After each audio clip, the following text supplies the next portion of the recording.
반갑습니다. 대성함의 이영수입니다. 자, 우리 이번 시간 2022학년도 6평 경제 해설 강의 한번 하겠습니다.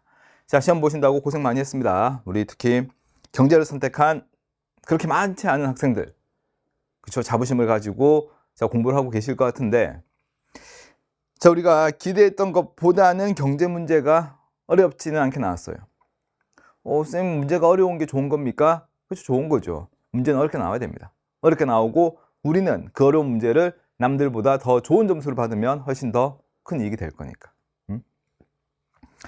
자, 우리 아마 오늘 그쵸, 제가 해설 강의를 그 다음날 지금 찍고 있는데 아마 이제 막 등급컷이 나와 있고 내가 어떻게 이제 뭐가 문제인지 어떻게 해야 될지 고민도 되게 많을 겁니다. 근데 자, 오늘 고민은 딱 강의 듣는 이 순간까지만 좀 하시고요. 이제부터 남아있는 기간 동안에 앞으로 계속해서 발전해 나가면 됩니다. 우리가 지금까지 공부를 했던 이 많은 양들은 이제 뭔가 정리가 되는 과정이 좀 필요할 거고 유형별로 뭔가 연습이 필요한 것도 더 있을 거고 이런 거기 때문에 우리가 수미잡이라고 하잖아요. 그렇죠? 자, 그러니까 우리는 경제는 또 어떤 과목이든 간에 지금부터 나의 문제점을 찾고 또는 훈련해야 될 부분을 내가 찾아낸 다음에 하나하나 극복해 나가면 분명 좋은 점수가 여러분들을 맞이해 줄 겁니다. 자, 그럼 우리 1번 문제부터 한번 볼게요. 자, 경제는 결코 어렵지 않았습니다. 쉽게 나왔어요. 1번 한번 볼게요. 다음 자료에 나타난 시장 실패 원인. 자, 우리가 시장 실패라고 하게 되면 그렇죠, 시장이 재기능하지 못해서 비효율적 자원 배분이 발생을 하고 있는 현상들인데, 자, 못해 보니까 중고품 거래 시장에서 판매자는 판매하려는 중고품 품질에 대해서 정확한 정보를 알고 있지만 구매자는 이를 제대로 파악하기 힘든 경우가 있습니다. 이게 바로 뭡니까? 정보의 비대칭성을 이야기를 하고 있죠. 그래서 이런 정보의 비대칭성으로 인해서 나타나는 것은 계약 당시에는 뭡니까? 계약 당시에는 역선택의 문제도 있을 수가 있고 도덕적 해이라고 하는 것도 자, 우리가 이제는 나타날 수도 있는 거잖아. 근데 지금 내용 자체는 제공자 또는 이것을 사고자 하는 사람들 간의 정보가 충분히 공유되고 있지 못한 현상, 즉 정보의 비대칭성으로 인한 시장 실패를 이야기합니다. 자, 다음 2번입니다. 국민경제의 순환 흐름 일부입니다. 자, 우리가 화폐 흐름이라고 하는 게 일단 첫 번째 봐야 될 것 같고 화폐 흐름이고, 자, 조세를 A와 C는 B에게 납부를 하고 있네요. 그럼 B는 당연히 정부가 되겠지. 그리고 생산물 시장에서 A는 화폐를 지급하고 C로 가는 모습인 거야. 그럼 우리가 봐봐. 가게가 재화나 서비스를 받은 다음에 기업에게 뭐 줘야 되는 거야? 돈을 지불해 줘야 되는 거잖아. 그러면 A는 가게가 되는 거고 B는 기업입니다 라고 이야기를 해주면 되겠네. 제가 이걸 보고 나서 쌤, 기업은 생산물 시장에서 수요자입니까? 이런 이야기를 하면 안 되는 거야. 수요자 공급자에 대한 이야기는 화폐가 아니고 실물의 흐름 가지고 하는 거잖아. 자, 1번 볼게. A는 기업이다 날리고, 두 번째 B는 재정활동의 주체. 재정이라고 하는 게 정부의 경제활동이라고 정리하면 되는 거지. 2번 C는 효용극대화. 효용극대화는 가게가 추구하는 거고 기업은 이윤극대화를 추구하겠지. 자, 공공재 생산은 정부가 담당을 하는 거고요. 생산 요소 시장에서 B는 뭡니까? 자, B는 C와 달리 기업도 수요자가 돼야 되겠죠. 생산 요소 시장에서 공급자는 가게. 그렇죠? 반면에 B와 C는 전부 다 생산 요소 시장에서의 수요자 역할이 돼야 될 겁니다. 자, 다음에 나타난 금융상품 A, B. 금융 무엇이든 물어보세요 라고 이야기합니다. 질문. A와 B는 어떤 차이가 있습니까? 지금 A와 B는 주식이나 채권 중 하나입니다. A는 정부 또는 기업이 필요한 자금을 투자자에게 조달받으며 원리금 지급을 약속하고 발행하는 채무증서다. 그러니까 이거는 A는 채권이 돼야 되겠죠. 채권. 언제까지 내가 갚겠습니다 라고 이야기를 하고 돈을 빌려오는 거. 자, 반면에 B는 자금 조달을 받고 투자자가 소유한 지분을 표시해 줍니다 라고 이야기하면서 B는 주식이 되겠네. 그렇죠? 그래서 우리가 채권에 의해서 뭔가 기업이나 정부가 받은 돈은 채무의 의미가 되는 거고, 주식 같은 경우에는 자기 자본의 의미가 되는 거잖아. 1번. 자, 시세 차익을 기대할 수가 있는 것은 둘 다 공통점이죠. 시세 차익은 사고 팔 수가 있는 특징이 있으니까. 자, 배당 수익을 기대할 수 있다. 너무 쉽네요. 정답은 2번이겠네. 배당금은 무조건 주식에만 나오는 거잖아. 채권 같은 경우에는 확정 이자가 나오는 거고. 자, 만기가 없다라고 했을 때 채권은 만기가 존재를 하죠. 자, 다음은 예금자 보호제도는 둘 다 안 됩니다. 예금자 보호제도는 바로 예금, 예적금과 같은 이런 모습이 돼야 될 거고. 자, 이자 수익을 기대할 수가 있는 것은 채권이죠. 채권. 자, 그러면 자, 정답은 2번으로 정리가 될 겁니다. 그러니까 우리가 채권이나 주식 또는 예금, 뭐 요구불 예금, 이런 저축성 예금 이런 것들에 대한 차이점은 거의 내신처럼 암기를 해도 괜찮은 거고, 특히 자, 채권하고 주식의 차이점, 공통점은 상당히 중요하다는 게 문제에서도 보이네요. 자, 다음은 4번입니다. 자, 계획경제와 시장경제 체제 중 하나입니다 라고 이야기합니다. A를 채택하고 있는 각국에서는 미래형 자동차에 대한 민간 수요가 늘어나게 되면서 높은 수익을 기대하고 자동차 생산의 기술 경쟁력을 키우고 있습니다. 봐봐. 관련 기업들이 어때? 기업들이 높은 수익을 기대하고 있다라고 하는 게 이게 바로 어떻게 보면 경제적 유인에 의해서 발생하는 거고, A가 바로 시장경제 체제입니다 라고 이야기를 해주면 되겠네요. 자, 반면에 B는 정부가 직접 국가의 장기적 경제 성장을 위해서 미래형 자동차 핵심 기술 개발, 분배, 조직 등 통제하고 있습니다. B가 계획경제입니다 라고 이야기를 해주면 될 거잖아. 그치? 자, A는 보이지 않는 손, 가격이 되겠네. 자, 두 번째는 자, 계획경제 같은 경우에는 민간 경제 주체의 자유로운 경제가 아닌 정부에 의한 계획경제를 추구합니다. 자, 다음 3번은 정부 명령에 의한 자원 배분은 당연히 어디가 돼야 돼? 시장, 자, 계획경제가 돼야 될 거고, 경제적 유인, 내가 뭔가 노력을 하게 되면 더 많은 수익을 얻을 수가 있고 이윤을 얻을 수가 있다. 이런 경제적 유인 같은 경우에 전부 다 시장경제 체제가 되는 거죠. 계획경제 체제에서는 경제적 유인에 의한 경제활동이 거의 발생하지 않는 한계점이 있는 거고. 자, 5번은 일단 기본적인 경제 문제, 뭐 무엇을 어떻게 누구에게 이런 기본적인 경제 문제는 자원의 희소성 때문에 발생하는 거고, 이런 자원의 희소성은 특정한 경제 체제에서만 발생하는 건 아니잖아. 그래서 자, 이런 경제 문제를 누가 어떻게 해결할 것인지에 대한 차이가 있는 것이지, 경제 문제가 발생을 한다, 발생하지 않는다 이렇게 구분해서는 안 되는 거예요. 괜찮죠? 자, 다음 5번입니다. 자, 다음 자료에서 과제를 옳게 수행한 학생. 자, 수행 과제를 보게 되면 국내 무슨 시장입니까? 아, 노동시장이구나. 노동시장. 자, 노동시장에서 균형임금을 상승시키는 조합이 되게끔 노동 수요 요인 카드와 공급 요인 카드를 한 장씩 고르시오라고 했습니다. 그럼 봐봐. 노동시장은 대표적인 생산 요소 시장. 그러면 생산 요소 시장에서 공급자는 가게가 되는 거예요. 우리는 기업이 노동자를 많이 필요로 합니다 라고 하게 되면 수요가 증가를 하는 거고, 일자리를 찾고자 많은 사람들이 구직 활동을 하고 있습니다 라고 이야기하게 되면 노동에 대한 공급이 증가를 하는 거야. 괜찮아? 자, 기업이 이제는 뭐 기계화를, 자동화를 통해서 이제는 노동자들이 많이 필요 없어졌습니다 라고 하게 되면 노동에 대한 필요, 즉 수요가 감소를 하는 거고, 외국에서 많은 노동자들이 우리나라로 들어오고 있습니다라고 하게 되면 노동에 대한 공급이 늘어나고 있는 거고. 그래서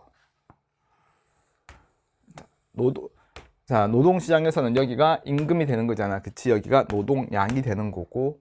그래서 이렇게 수요, 공급 곡선을 이렇게 해봤습니다. 그 문제는 임금이 상승되는 조합을 찾으라 그랬잖아. 노동 수요 요인 카드, 얘는 변함이 없고 기업의 낙관적인 경기 전망 확산인 거야. 그럼 기업은 경기가 좋아질 것 같아. 그럼 어떻게 해야 돼? 생산을 늘리고자 하겠지. 그럼 당연히 수요 증가 요인. 자, 노동을 대체하는 공장 자동화 시설 설치가 증대된대. 그럼 노동을 대체하는 거니까 이제는 노동에 대한 필요가 감소하는 거잖아. 노동에 대한 수요 감소. 자, 다음은 공급 측 요인. 외국인 노동자의 국내 유입이 증가합니다. 그럼 공급은 증가하겠네. 다음은 노동자의 여가 선호가 증대한대. 일단 노동자의 여가 선호가 증대한다는 이야기는 일을 더 이상 많이 하고자 하지 않는다가 되는 거니까 노동을 뭐 한다? 노동에 대한 공급이 감소하는 모습이 될 거잖아. 그러면 일단 기본적으로 봐봐. 수요가 증가를 하게 되면 임금은 올라갑니다. 그렇죠? 그리고 노동에 대한 공급이 감소를 하더라도 어때? 임금은 올라가게 되는 거야. 그럼 수요 감소, 공급 감소가 같이 발생하면 당연히 또 임금은 더 많이 올라가게 될 거고. 이런 조합을 찾으라는 이야기야. 자, 그러면 자, 수행 결과는 학생은 D0는 그치 변동이 없는 거고, 자, S1 같은 경우에는 뭡니까? 변동이 없는 거니까 당연히 값은 변동이 없겠네. 을 같은 경우에는 노동은 변함이 없는데 수요는, 자, 공급 측 요인이 지금 S2. 자, S2는 공급 감소. 그럼 이렇게 되는 거잖아. 그치? 얘가 S2로 가는 거잖아. 그러면 이 조합은 어때? 당연히 임금은 상승이 될 거고. 자, 변 같은 경우에는 D1.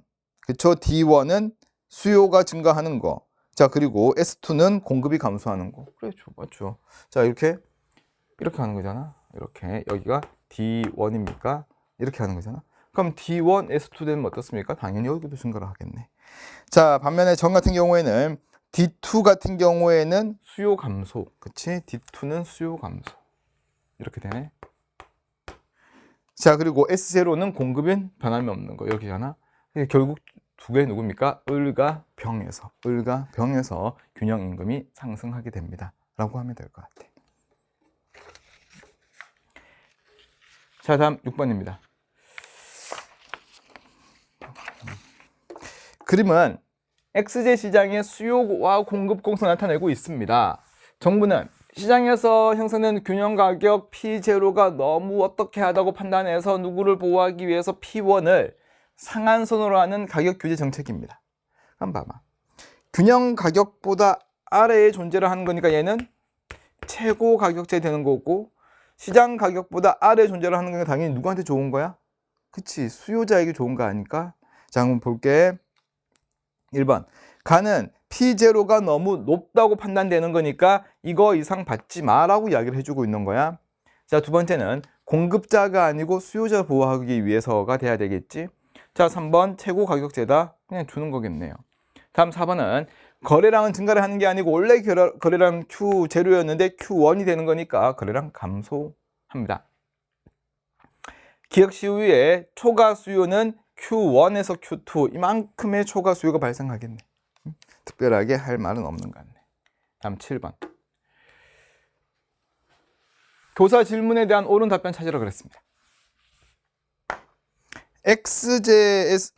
YJ와 ZJ는 XJ와 연관관계에 있습니다. 자, 보니까 XJ 공급이 증가했을 때, 그럽니다. XJ 공급이 증가를 한다는 이야기는 XJ 가격이 어떻게 된다? 그렇지? 하락함을 이야기하는 거죠. 가격이 하락한다. 자, 그럼 첫 번째 볼게. XJ와 YJ는 보완관계가 있대. 그럼 XJ 가격이 하락하게 되면 YJ 수요는 증가를 할 겁니다.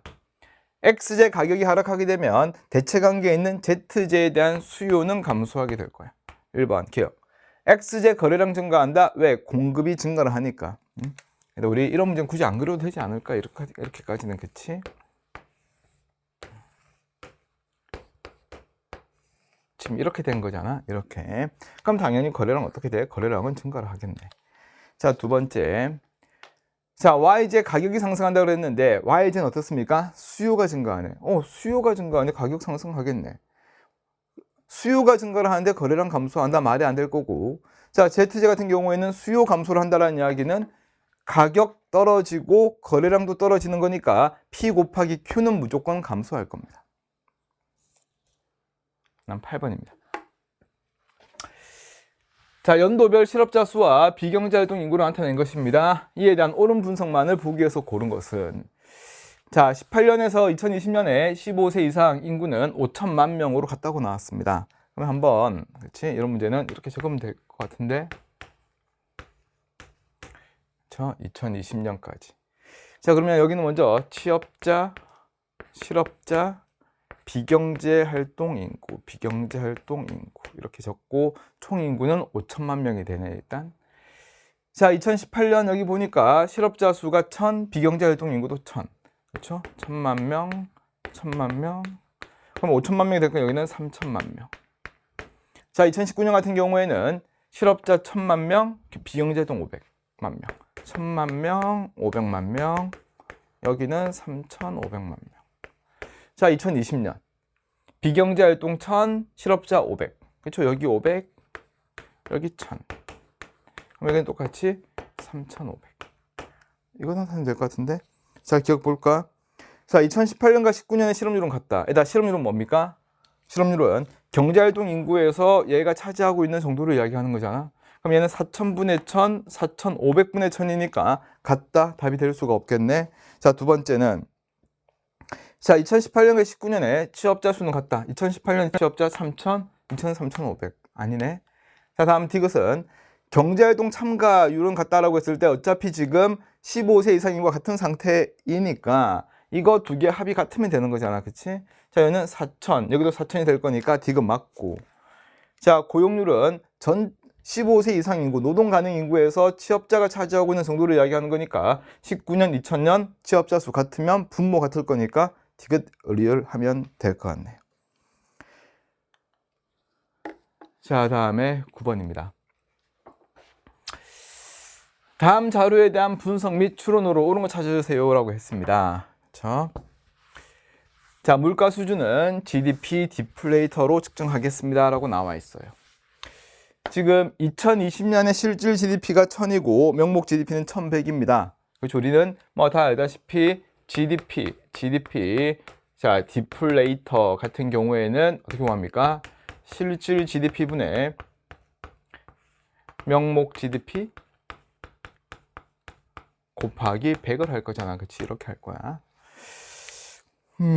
자, 그리고 나서 이제 2021년 전망치가 나와 있네요.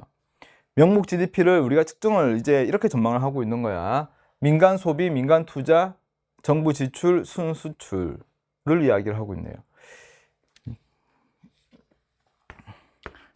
지출 측면에서의 GDP를 조사를 했고, 그럼 1번은 기업은 민간 소비는 일단 말 그대로 민간이 소비하는 거야. 그냥 소득을 바탕으로 재화나 서비스를 사고 만족을 얻는 활동들을 다 이야기를 하는데 임금 지대 이자 이윤이라고 이야기하면 뭡니까? 얘는 분배잖아. 분배. 그리고 조심할 거는 이거를 다 더하게 되면 뭐랑 같아져야 되냐면 이거 다 더한 거하고 같아져야 되죠. 지출 측면의 GDP와 분배 측면에서 측정한 GDP는 3면 등가의 법칙에 의해서 같아져야 되는 거니까. 맞죠? 자, 두 번째. 기업의 생산 설비 확대는 니은 민간 투자를 증대시키겠지. 민간 투자 증대시킬 거고. 자, 다음 3번은 2021년 가격. 그쵸? 해당 연도 가격으로 계산한 최종 생산물의 시장 가치의 종합. 그럼 이 말은 2021년도에 뭘 찾으라는 이야기야? GDP. 근데 무슨 GDP? 명목 GDP. 이거 다 더하란 거 아니야? 총 90억 달러가 아니고 100억 달러가 돼야 되겠네. 자, 다음에 4번. 자, 2021년에 물가 수준이 같다면 2020년 같다고 전망한다면 2021년 실질 GDP는 100억 달러보다 작을 것입니다 라고 했습니다. 자, 4번은 두 가지 방법으로 우리가 생각해 보면 좋을 것 같아. 봐봐. 첫 번째는 이런 거야, 지금. 일단 물가 수준이 같다라고 이야기했습니다. 물가 수준이 같다라고 했는데 그럼 여기는 지금 명목 GDP가 110이고 여기는 지금 100이에요. 100. 다 더하면. 그러면 2020년하고 2021년에 물가 수준이 같으면 근데 명목 GDP가 감소를 했다라는 이야기는 뭐가 감소를 했냐면 그 2021년에 총 생산량 자체가 감소했습니다 라고 이야기하면 되는 거예요. 그럼 봐봐. 생산량이 감소를 했다라는 이야기는 당연히 실질 GDP는 떨어질 수밖에 없을 거니까 100억 달러보다 작을 것이다. 이렇게 우리가 직관적으로 판단해주면 제일 좋아요. 괜찮아? 그러니까 지금 물가 수준이 같다고 나와 있으니까 우리가 이렇게 생산량, 총 생산량 자체가 2021년이 2020년보다 더 낮구나라고 하는 걸 찾아내면 어차피 실질 GDP는 여기 가격 곱하기 생산량, 그죠? 어떤 기준연도 동일 가격을 고정식 물가 수준 고정한 상태에서 여기가 아니야. 기준연도가 돼야 되겠지. 기준연도 가격으로 고정된 상태에서 생산량을 곱하는 거기 때문에 생산량이 떨어지게 되는 순간 실질 GDP는 떨어질 수밖에 없는 겁니다. 그렇죠? 자, 그래서 이렇게 풀어도 좋아요. 또는 물가 수준이라고 이야기했으니까 물가 수준 한번 보는 거야. 이건 얼마 되는 거야? 100분의 110이 될 거고, 그쵸? 100분의 110. 근데 물가 수준이 같다고 전명을 한 거니까 100분의 110하고 이 값하고 곱하기 100 생각할게. 자, 그리고 명목 GDP가 지금 100이잖아. 이 값하고 여기 실질 GDP가 같아야 됩니다 라고 이야기를 해주고 있는 거야. 물가 수준 같으니까. 왜? 디플레이터 값이 같을 거니까. 그러니까 어때? 얘는 당연히 100보다 더 작아야지만 되겠지. 이렇게 봐도 좋고. 5번. 2021년에 경제 성장률을 5%로 전망한다면, 일단 경제 성장률은 실질 GDP의 증가율을 이야기하는 거야. 그러면 여기가 100이니까 이건 얼마입니까? 실질 GDP는 105구나 라고 이야기 될 거잖아. 그러니까 물가 수준 비교를 하는데 여기는 얼마분의 105분의 100, 여기는 100분의 110 이렇게 될 거잖아. 자, 105분의 100. 근데 얘는 100분의 110인 거야. 계산하지 마. 얘는 100보다 더 크고 얘는 100보다 더 작으니까 어디가 더 크다? 얘가 더 크다 라고 이야기해 주면 돼. 괜찮습니까? 자, 9번. 시간이 조금 걸리는 것처럼 보였지만은 그래도 뭐 아주 어렵게 이야기하는 부분은 아니구나 라고 하는 정도. 다음 10번. 자, 교사 질문에 대한 옳은 답변만을 보기에서 고른 것은 최근 경기 침체에 대해서 사회 간접 자본의 확대와 소득세율 인하를 핵심으로 하는 정부 정책안을 발표했습니다. 그렇죠? 이거는 확대 재정을 하겠다는 거잖아, 지금. 자, 그러나 땡땡경제연구소는 경기 침체 원인이 국제 원자재 가격 상승에 있다고 보고 이러한 정책이 나타날 수 있는 부작용을 우려하고 있습니다라고 이야기하고 있는 거예요. 지금 자, 우리가 정부 같은 경우에는 총 수요가 뭔가 부족하기 때문에 문제가 되고 있다라고 생각하고 있는 거고, 반면에 땡땡경제연구소는 국제 원자재 가격 상승이다, 즉 총 공급이 감소했기 때문에 이런 문제점이 발생하고 있습니다 라고 판단하고 있는 거예요. 자, 기억은 자, 사회 간접 자본의 투자 확대, 그쵸? 정부 지출의 확대가 될 거니까 총 수요 증가 요인입니다 라고 이야기할 수가 있을 것 같고, 자, 두 번째, 소득세율을 인하시키겠습니다 라고 하는 것은 당연히 뭡니까? 확대 재정에 해당하는 거죠. 소득세율을 인하하는 거는. 자, 다음에 디귿은 일단 국제 원자재 가격이 상승하는 거는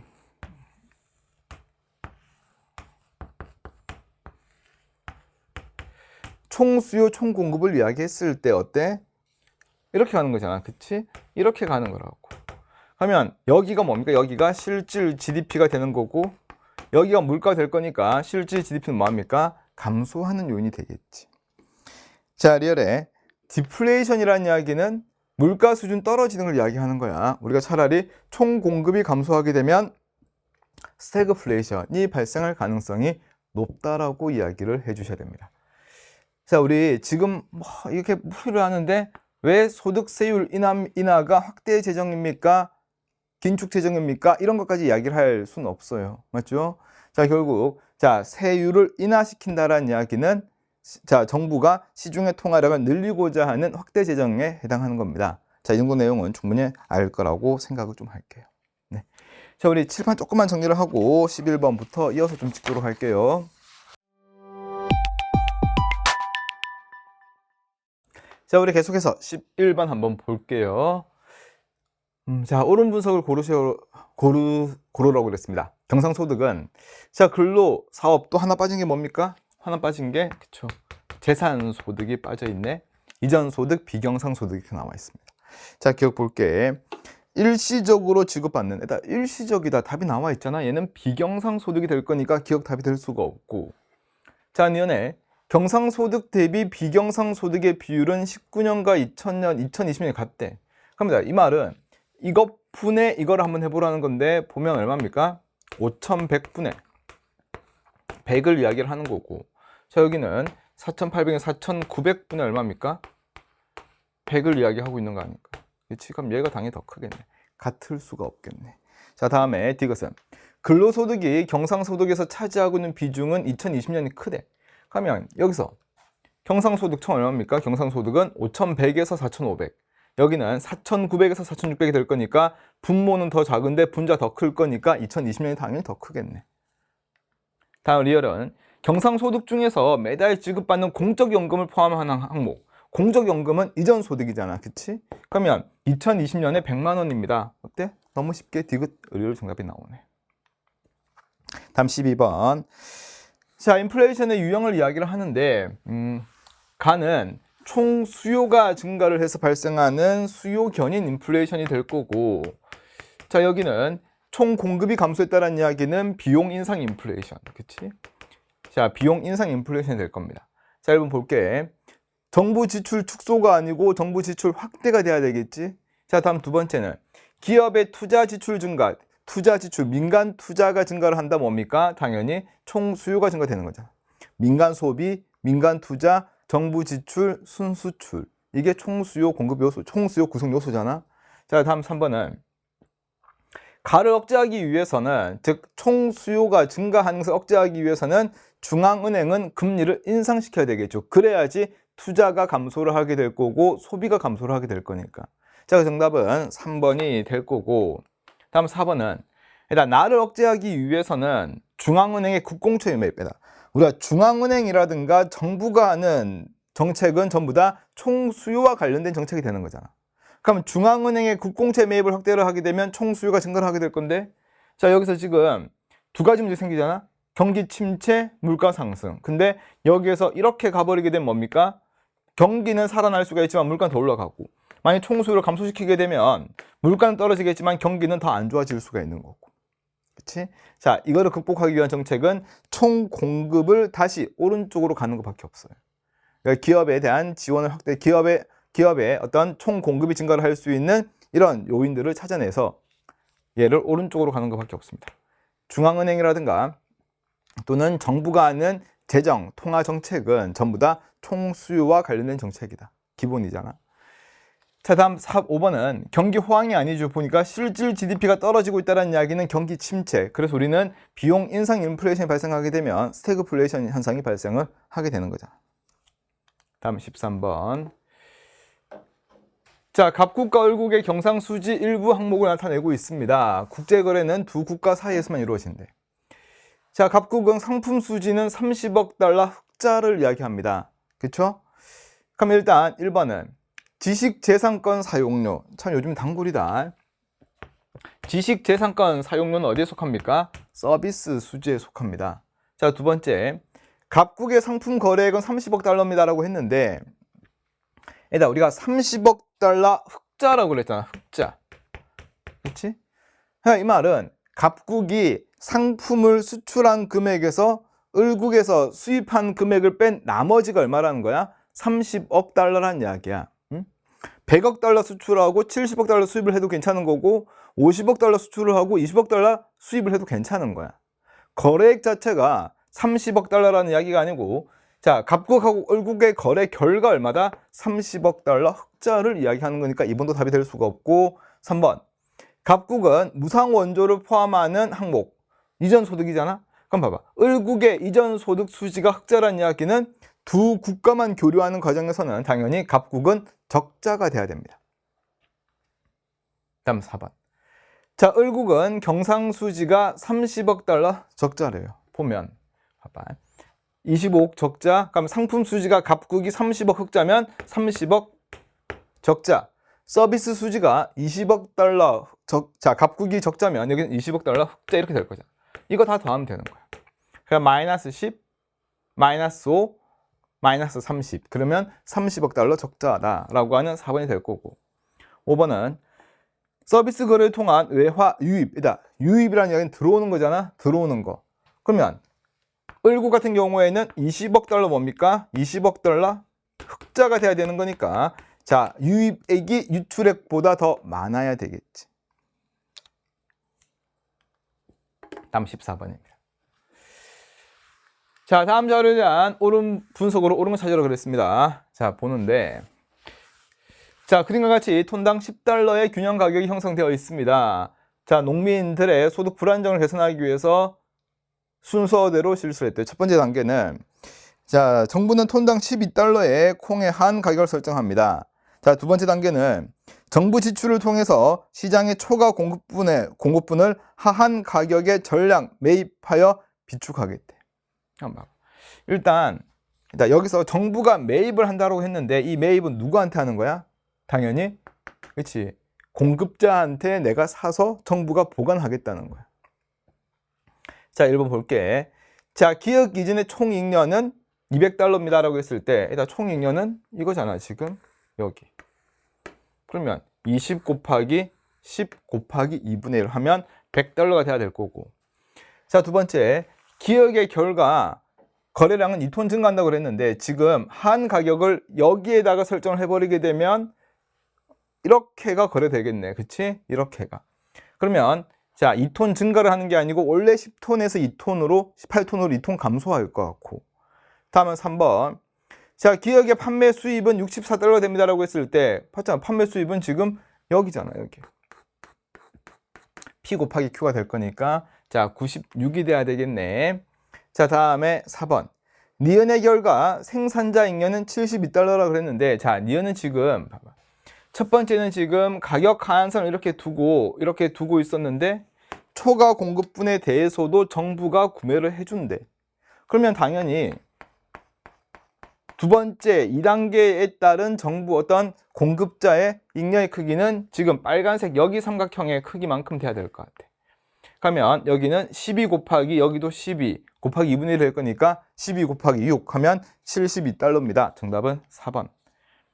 자, 다음 5번은 니은의 결과 정부 지출 총액은 24달러라고 그랬는데 하한 가격 얼마입니까? 하한 가격 12달러에다가 12달러에 몇 개? 초과 공급되는 거 몇 개? 4톤.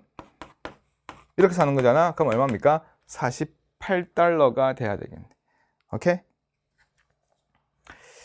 자, 다음 이제 15번입니다. 자, 우리가 15번이 그나마 조금 오답률이 높았을 수도 있고 시간이 조금 걸렸을 수도 있을 것 같아요. 자, 일단 한번 문제부터 한번 볼게요. 자, A가 운영하는 땡땡 식당의 메뉴는 라면, 김밥, 콤보이고 자, 콤보는 이거 묶은 메뉴입니다. 5,000원, 만원으로 일정하대. 비용은 일정하대요. 자, 땡땡 식당의 고객은 갑을 병만 있습니다. 최대 지불 용의 금액은 다음과 같다라고 알려지고 있습니다. 자, A는 이윤을 극대화하는 수준에서 메뉴 가격을 설정을 하고 갑을 병은 한 번 방문해서 한 가지 메뉴만 한 단위 주문을 한대. 그럼 일단 봐봐. 우리가 먼저 해야 되는 건 뭐냐면 이거를 사서 먹는 사람들의 어떤 편익을 개선하기 이전에 가격을 어떻게 A가 설정하고 있는지부터 찾아야 될 것 같아. 그래야지 그런 거잖아. 가격이 만약에 10,000원인데 최대 지불 용의 금액이 7,000원이면 잉여는 얼마 나오는 거야? 3,000원 나오게 될 거니까. 자, 먼저 우리가 구해야 되는 거는 라면, 김밥, 콤보의 가격을 한번 보자고. 근데 조건은 간단한 거야. 이윤을 극대화하는 거거든. 그러면 첫 번째 라면부터 한번 볼게. 자, 라면은 이렇게 하면 헷갈리려나? 점을 찍어야겠다. 자, 첫 번째 라면 같은 경우에는 봐봐. 3,000원 만약에 내가 설정을 하게 되면 말이 안 되는 거는 비용이 얼마니까? 5,000원이니까 말이 안 되는 거야. 그치? 그러면 우리가 어차피 8,000원 아니면 10,000원 이렇게 볼 거거든. 그럼 첫 번째 8,000원이라고 만약에 가정을 하게 되면 그래 8,000원으로 만약에 내가 가격을 설정을 했으면 누가 사냐면 갑과 을이 사요. 이렇게 되면 갑과 을이 살 거잖아. 그치? 갑과 을. 그러면 여기에서 두 개 파는 거니까 그러면 이유는 16,000원에서 비용 10,000원을 빼게 되면 이유는 얼마가 되는 거야? 6,000원입니다 라고 우리가 이렇게 될 거야. 이렇게 만약에 8,000원으로 설정을 했으면. 근데 만약에 라면의 가격을 10,000원으로 내가 만약에 설정을 하게 되면 누가 사냐면 갑이 사요. 왜? 10,000원까지 낼 용의가 있거든. 을은 안 살 거잖아. 그치? 그럼 여기서 얼마? 10,000원에서 얼마 빼는 겁니까? 5,000원을 빼게 되면 결국 5,000원입니다 라고 이야기를 하게 될 거예요.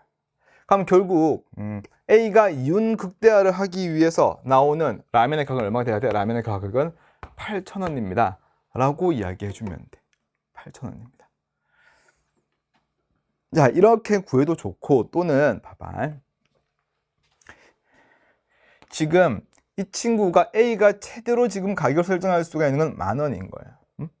왜냐하면 최대 지불 용의 금액이 제일 큰 애가 여기니까. 근데 10,000원이면 하나 팔게 되는 거잖아. 하나 팔게 될 건데 지금 추가되는 비용은 5,000원으로 일정하대. 근데 추가되는 비용이 일정한데 내가 하나 더 팔아서 얻게 되는 수입이 5,000원보다 더 크게 되면 어때? 나는 파는 게 맞겠지. 내가 하나 팔았을 때 하나 더 팔기 위해서 들어가는 비용이 5,000원인데 하나 더 팔았을 때 나에게 들어오는 수입이 5,000원보다 더 크다 하게 되면 파는 게 맞는 거라고. 그럼 여기서는 10,000원이잖아.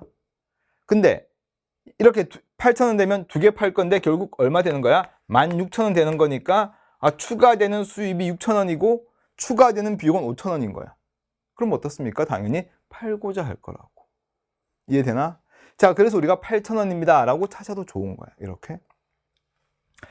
근데 이제 자, 두 번째 이제 김밥이 좀 문제 되는데, 김밥은 자 만약에 9,000원으로 내가 만약에 했어 얘들아. 9,000원부터 갈게. 얘는 거꾸로 한번 가볼게. 9,000원으로 내가 가격을 설정을 하면 누가 사냐면 병이 사요. 병이 삽니다. 그리고 9,000원에서 비용이 얼마야? 5,000원이 되는 거니까 얼마? 4,000원입니다 라고 하는 이윤이 남는 거야 지금. 자, 다음에 7,000원으로 한번 가볼게. 7,000원으로 가게 되면 자, 을과 병이 사요. 근데 얼마? 14,000원인 거야. 14,000원 빼기 비용 두 개니까 10,000원인 거야. 그럼 여기는 얼마? 4,000원인 거야. 선생님 이윤이 같아요. 지금 이윤이 같아요. 이게 지금 문제돼. 이윤이 같다. 그럼 나 가격 얼마로 할 거야? 가격? 자, 우리가 지금 이 내용 자체가 제가 볼 때는 그쵸? 뭐 의도하고 낸 것 같지는 않은데 조금 우리가 정리를 하고 가야 될 건 있을 것 같아요. 지금 뭐 한계 비용이 일정하다 이런 것들 가지고 뭐 대학교에서 하는 경제학 원론 이야기를 할 필요는 없을 것 같은데 지금 기업의 이윤 극대화 지점이 가격이 9,000원일 때와 7,000원일 때가 지금 같은 지점이 나온 거야. 그러면 자, 이윤 극대화 지점을 찾을 때, 이 지점을 찾을 때 만약에 이 이윤이 동일하게 나왔을 때 우리가 어떻게 판단할 거냐라고 하게 되면 우리가 시장에서 균형이라고 이야기를 하게 되면 수요량과 공급량이 일치하는 지점이고 그 균형 가격에서는 수요자나 공급자는 잉여가 발생을 하지는 않아요. 그치? 균형 가격에서는. 이 말의 의미는 뭐냐면 우리가 잉여가 0이 될 때까지 우리가 계속해서 생산을 하고 또는 0이 될 때까지 계속 소비를 한다는 이야기는 생산량이 더 많은 쪽을 선택을 하는 게 더 타당하다는 이야기예요. 어차피 봐봐.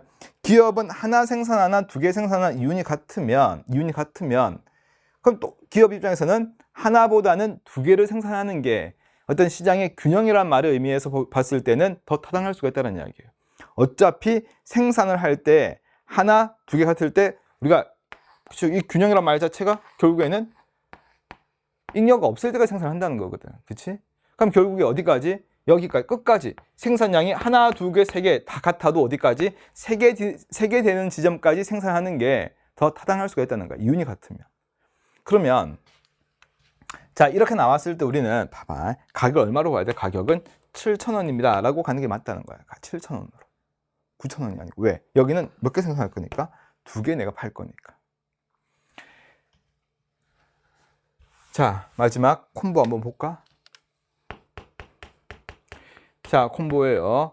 자, 콤보는 가격을 15,000원부터 볼게. 15,000원이라고 가정을 하게 되면 누가 사냐면 을이 사요.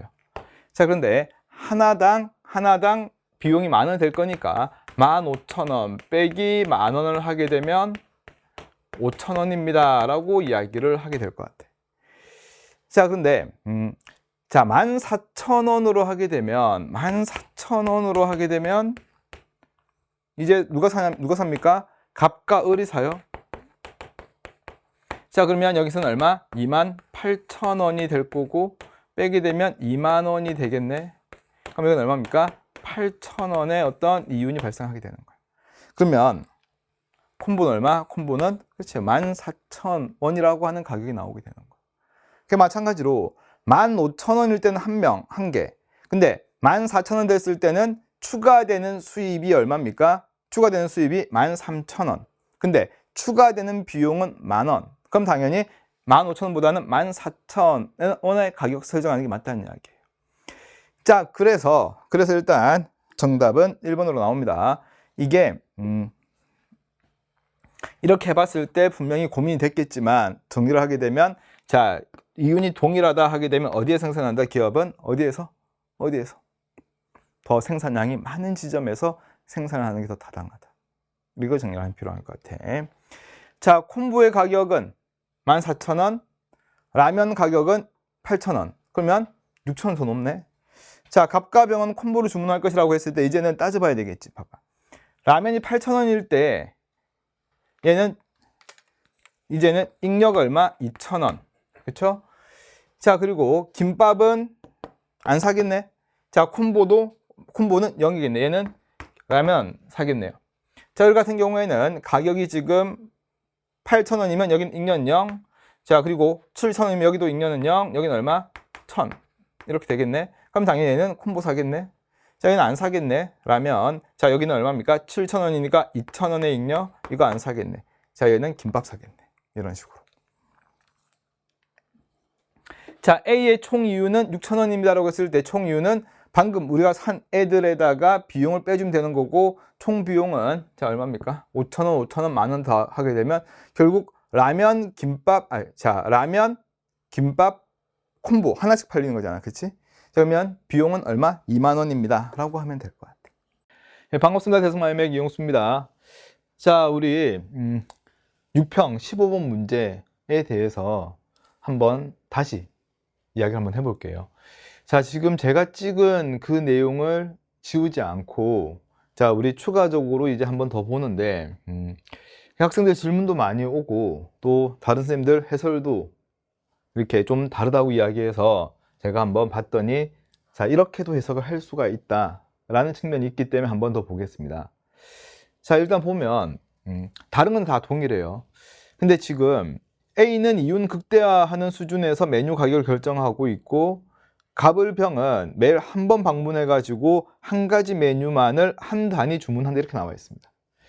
근데 이제 제가 앞에 문제 풀 때는 일반적으로 이제 이윤 극대화하는 조건을 찾을 때는 총 수입에서 총 비용을 뺀 나머지, 자, 여기 지점을 찾아서 문제를 풀었는데, 그래서 자, 라면 같은 경우에는 가격이 8,000원이 나와 가지고 8,000원, 그리고 여기는 7,000원 이런 식으로 나왔어요. 자, 그런데 이제 계속 이야기가 되는 게, 한 해 방문해서 한 가지 메뉴만을 한 단위 주문하는 거니까 A가 이윤 극대화를 하기 위해서는 각각의 재화에 대해서 가장 높은 금액, 즉 최대 지불 용의 금액이 가장 높은 금액을 가격으로 설정을 해야지, 결국에는 어차피 하나씩 살 거기 때문에 8,000원 하는 것보다 10,000원 해서 하나 파는 게, 또 여기서도 9,000원으로 하고 여기 15,000원으로 해서 그냥 각각의, 갑에게는 라면, 병에게는 김밥, 을은 콤보를 파는 게 더 이윤이 커지지 않습니까? 그렇죠? 이게, 자, 이런 질문이었고 이런 내용이에요 지금. 자, 제가 이런 접근 자체가 틀렸다라고 이야기하기는 어려울 것 같은데, 근데 조금 평가원한테 아쉬운 거는 그런 겁니다. 지금 땡땡 식당의 고객은 3명만 있어요. 그리고 각자 메뉴별 최대 지불 용의 금액은 다음과 같다는 것을 알고 있어요. 그럼 지금 기본적으로 최대 지불 용의 금액은 그래요, 알고 있다라고 이야기를 한다고 해도 중요한 거는 이 친구를 알고 있냐는 거야. 이거를 알고 있는 상태에서 가격을 설정하냐는 거야. 만약에 이 내용을 모르는 상태에서 최대 지불 용의 금액이 나와 있고 이윤 극대화하는 수준에서 가격을 결정하세요라고 하게 되면 그 전에 제가 푼 것처럼 푸는 게 맞아요. 근데 이윤 극대화하는 지점, 그리고 이것까지 같이 고려했을 때 결국 이런 상황에서 이윤 극대화가 되기 위해서는 최고 금액을 설정하는 게 맞지 않느냐. 다시 한번 이야기하면 이 마지막 조건을 알고 있는 상태에서 이윤 극대화를 하느냐. 근데 어디 문제를 보더라도 이 내용을 지금 알고 있다라고 확신하기에는 제 지금 내용 자체가 부족해요. 최대 지불 용의 금액이 이렇게 된다는 것은 알고 있고, 그치? 알려져 있을 뿐이지 지금 이 내용이 알려져 있습니까? 라고 했을 때는 모르는 거라고 지금. 응? 차라리 순서라도 바꾸든가. 순서라도 바꾸든가. 자, 그리고 만약에 이렇게 접근하라고 문제를 줄 거면 비용을 왜 줬을까라고 또 생각이 들어요. 그러니까 비용은 그래 4번 선지에서 뭐 이윤을 구하라 문제 나오니까 비용을 줄 수도 있겠지만 그냥 비용도 아니고 한계 비용을 준 상태예요. 한계 비용을. 그냥 얘가 10,000원, 9,000원, 15,000원 이렇게 보여지도 분명히 그래 이 내용 때문에 있다고는 생각이 드는데 분명히 이것도 잘못된 것은 아닌 것은 같은데 자 이렇게 만약에 문제를 풀 거면 비용을 과연 4번 선지 때문에 그래 다 더해가지고 20,000원 빼세요 라고 한 것 때문에 준 건지 이윤 극대화 수준을 찾을 때는 비용을 전혀 고려하지 않는 게 과연 옳은 건지에 대해서는 분명히 생각을 한 번 더 하게 된다고요. 우리가 지금까지 기출문제를 쭉 봤을 때 어떤 기업이 이윤 극대화 지점을 구할 때 총 수입에서 총 비용을 뺀 그 금액이 가장 큰 지점에서 이윤이 가장 크게 나오는 거고 그 지점에서 우리가 자 일반적으로 자 생산을 하게 되고 또는 자 한계 수입이 한계 비용보다 큰 지점 또는 같아지는 지점까지 생산하는 게 훨씬 더 이윤이 극대화된다 이런 것들은 배웠지만 각각의 최고 가격에서 결정하는 게 이윤이 극대화됩니다 라고 하는 게 이런 특별한 조건 때문에 답이 된다 라고 하는 문제는 이 문제가 처음이었던 것 같아요. 그래서 제가 이 문제에서 논란은 지금 알려져 있는 내용이 분명히 문제에서는 최대 지불 용의 금액이 알려져 있고 당연히 A는 이윤 극대화하는 지점에서 선택을 하긴 할 건데 중요한 거는 이 친구를 알고 있었느냐 모르고 있었느냐에 대한 내용이 평가원에서 충분하게 주어져 있지 않았다는 게 이 문제가 조금 가지고 있는 문제점인 것 같아요. 자, 그래서 우리 평가원이 좀 더 명확하게 묻고자 하는 것을 주는 게 맞지 않았나. 그래서 저는 어떻게 풀든 간에 이상하게 답이 나오거든요. 똑같이. 이렇게 풀어도 답이 1번이고 저렇게 풀어도 1번이에요. 그래서 뭐가 정확하게 맞는지는 잘 모르겠지만 자 이게 뭐 오답이 제기도 됐다 그러고 뭐 내용상 있으니까 평가원에서 이런저런 이야기가 있겠지만은 자 한번 좀 더 명확한 답변을 내려줬으면 하는 게 제 부탁입니다. 자 그래서 제가 만약에 첫 번째 접근이 틀렸으면 쿨하게 인정하고 아 얘는 이렇게 봐야 된다라고 하는 것을 이제 문제풀이에서 좀 더 강력하게 이야기를 할 거고 근데 이래저래 애매한 부분이 있는 상태에서 야 얘는 무조건 이렇게 풀어야 돼 라고 제가 이야기하기에는 분명히 문제가 될 수가 있기 때문에 좀 더 명확한 답변은 있었으면 좋겠습니다. 자 여하튼 자 제가 첫 번째 해설하고 두 번째 해설에서 가격이 달라져요. 그쵸? 자 여기서는 최고 가격이 자 결국에는 이윤 극대화하는 가격이 된다. 어떤 상황에서는 이 조건까지 알고 있는 상황에서 되죠? 자 두 개에 대한 해설을 잘 들어보시고 비교를 해보시면 좋을 것 같아요. 여기까지 좀 진행할게요. 저 이 문제가 조금 시간이 걸렸을 것 같아요. 자 다음 16번입니다. 자 값은 기회비용과 편익만을 고려해서 한 가지 제만 선택합니다. 자 각 제하를 선택할 경우에 편익과 순편익인데 우리가 봐봐 두 개가 되든 세 개가 되든 간에 우리가 합리적 선택에 있어 가지고 순편익이 양이 되는 값은 하나만 존재한다라고 봐도 괜찮아요. 그럼 얘가 양이라는 이야기는 여기는 분명히 뭐다? 여기는 음의 값을 가질 것이다 라고 봐도 괜찮은 거예요. 이렇게 기회비용은 암묵적 비용에서 명시적 비용 뺀 게 아니고 두 개 더한 거가 돼야 될 거고 2번 날리고 3번은 자 X제 선택의 기회비용은 얼마보다 큽니까? 얘가 음이 나오기 위해서는 2,000원보다는 커야 되겠네. 정답 3번. 자 4번에 X제 선택의 기회비용 얼마입니까? 이거 빼면 되는 거잖아. 얼마? 2,500. 여기는 빼게 되면 얼마? 4,200. 같을 수가 없겠네. 자 다음은 5번은 자 얘가 만약에 1,000원이라고 하게 되면 명시적 비용은 얼마? 3,200원. 왜 두 개 더하는 거니까. 너무 간단하네요. 17번입니다. 자, 그림은 연도별 실질과 물가 상승률을 나타내고 있습니다. 근데 여기 친절하게 좀 좋네. 실질은 명목에서 물가 뺀 나머지입니다. 물가 상승률을 뺀 것입니다. 라고 이야기를 해주고 있네. 그러면 여기가 지금 물가네. 여기가 실질이면, 그쵸. 우리 명목이자율 그냥 구해놓을까? 명목이자율, 여기다가. 자, 명목이자율은 어떻게 구해? 이거 두 개 더하면 되는 거네. 그럼 여기는 3-1, 4. 여기도 3-1은 4. 여기도 4. 이렇게 되겠네. 똑같이. 기억은. 자, t 플러스 1년의 물가 수준은 t년보다 높다 그랬습니다. 왜? 물가가 어떻게? 1% 올라가고 있잖아. 그치? 물가 상승률은. 자, 그러면 기억 맞고. 자, 니은 명목 이자율 전부 다 4%로 동일하네. 얘도 맞네. 자, t 플러스 2년의 물가 수준은 t년에 비해서 7% 높대. 봐봐. 지금 물가 상승률이 지금 여기인데, 그치? 여기잖아. 그럼 여기가 3, 그리고 여기는 얼마입니까? 1이네. 근데 일단 물가 상승률은 전년 대비 물가 수준의 상승률을 이야기를 하는 거니까, 자, 절대 7%는 죽었다 깨어나도 될 수는 없을 것 같아요. 자, 다음은 리얼은 현금 보유 은행 예금은 뭐 따지는 거야? 명목 이자율 따지는 거야. 명목 이자율의 양의 값을 가지고 있으면 현금 보유하는 것보다 뭐 하는 게 낫다? 은행에 예금하는 게 더 낫죠. 자, 다음에 18번입니다. 자, 환율인데, 자, 환율 문제도 되게 간단하게 나왔어요. 자, 가는 환율이 하락합니다. 그죠? 환율이 하락한다 이렇게 보시면 되잖아. 그럼 환율 하락은 달러 가치 하락, 원화 가치 상승. 자, 여기는 환율 상승은 달러 가치 상승, 원화 가치 하락 이렇게 생각하면 되는 거잖아. 자, 1번. 가의 경우 달러화 대비 원화 가치는 하락하는 게 아니고 빨간색 보이나? 자, 환율은 뭐한다? 가치는 상승한다. 자, 두 번째. 자, 환율이 하락하게 되면 수출은 불려야지요. 그치? 미국에서 한국 상품의 가격 경쟁력은 떨어지거든요. 왜? 달러 표시 가격이 올라가기 때문에 미국에서의 가격 경쟁력은 떨어집니다.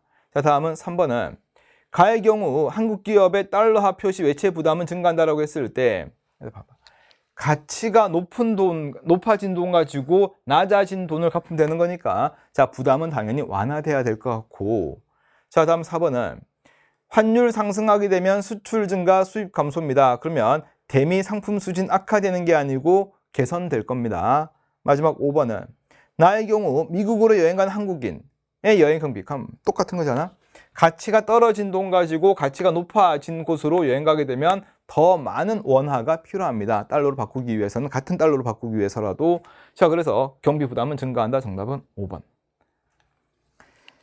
자, 다음은 19번입니다.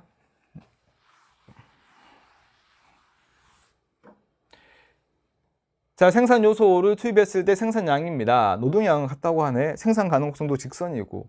자, 기회비용은 3분의 1입니다 라고 나와 있어요. 근데 참 이게 너무 문제가 좀 쉽게 나와서 지금 이렇게 풀고 있어요. 어렵지 않게 나와서. 자, 지금 최대 생산량이 나와 있는데 X제 하나의 기회비용은 Y제 3분의 1입니다 라고 했을 때, 그러면 여기 몇 개 들어가면 돼? 10개 들어가면 되겠네. 그렇지? X제 하나 생산할 때 Y제 3분의 1을 포기하는 거니까. 자, 1번 볼까? 기억은 90입니다가 아니고 10입니다 라고 돼야 될 것 같고. 자, 두 번째. 갑국은 X제 20개, Y제 5개 동시 생산할 수가 있다 그랬는데, 지금 X제 하나당 기회비용이 3분의 1인 거야. 3분의 1. 그럼 30개에서 내가 만약에 10개 또는 Y제 5개를 생산하기 위해서는 X제 15개를 포기해야지만 Y제 5개 생산이 가능하다는 뜻이에요. 그러면 20개가 아니고 몇 개가 돼야 됩니까? 15개와 Y제 5개가 돼야 될 것 같고. 자, 보다시피 X제 생산에 대해서도 을국, Y제 생산에 대해서도 을국이 절대 우위를 가지고 있습니다. 다음은 4번은 Y제 생산, X제 생산이라고 했는데 우리가 이렇게 나오게 되면 이렇게 곱하고 이렇게 곱해가지고 그 큰 쪽의 조합에 비교우위가 있다고 봐도 괜찮다고 그랬습니다. 그럼 얘는 600, 여기는 400이 될 거니까 이런 조합이 되겠네. 이렇게. 자, 갑국은 X제, 을국이 Y제에 대한 비교우위가 있다. 이거는 하나의 팁이다. 생산량이 나와 있을 때는 이렇게 대각선을 곱해서 그 조합이 나올 건데, 이거 값이 나올 건데, 자, 이렇게 두 개 곱하고 이렇게 두 개 곱한 값을 중에서 큰 쪽을 찾으면 되는 거고, 만약에 생산 요소, 노동량이 나왔으면 더 작은 쪽을 찾게 되면 특화한 상품을 찾을 수가 있습니다. 자, 다음 5번은 자, 을국은 Y제를 특화합니다. 자, xj 5개를 yj 2개와 교환한대. 한번 봐봐. 지금 얘들은 교육 전에는 yj 2개, yj 20개하고 xj 40개 생산할 수가 있었는데 2개를 주고 5개를 받아온대.